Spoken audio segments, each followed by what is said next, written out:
The American Recovery and Reinvestment Act that I will sign today, a plan that meets the principles I laid out in January, is the most sweeping economic recovery package in our history.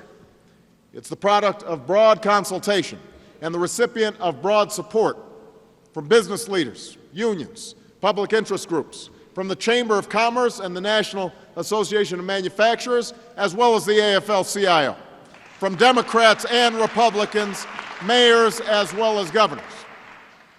It's a rare thing in Washington for people with such diverse and different viewpoints to come together and support the same bill. And what makes this recovery plan so important is not just that it will create or save 3.5 million jobs over the next 2 years, including 60,000 plus here in Colorado.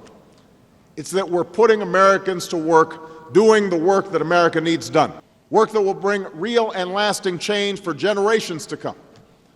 Because we know we can't build our economic future on the transportation and information networks of the past. We are remaking the American landscape with the largest new investment in our nation's infrastructure since Eisenhower built an interstate highway system in the 1950s. We're taking the most meaningful steps in years towards modernizing our healthcare system. It's an investment that will take the long overdue step of computerizing America's medical records to reduce the duplication and waste that costs billions of healthcare dollars and medical errors that cost thousands of lives each year.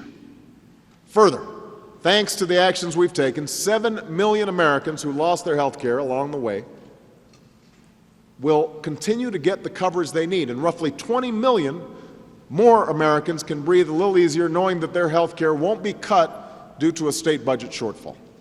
It's an investment that will save taxpayers over $1 billion by slashing energy costs in our federal buildings by 25%.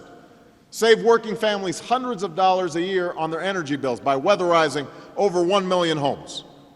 And it's an investment that takes the important first step towards a national transmission superhighway that will connect our cities to the windy plains of the Dakotas and the sunny deserts of the Southwest.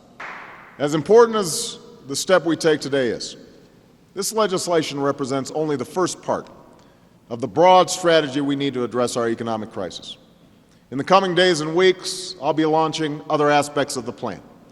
We will need to stabilize, repair, and reform our banking system and get credit flowing again to families and businesses. We will need to end the culture where we ignore problems until they become full-blown crises, instead of recognizing that the only way to build a thriving economy is to set and enforce firm rules of the road.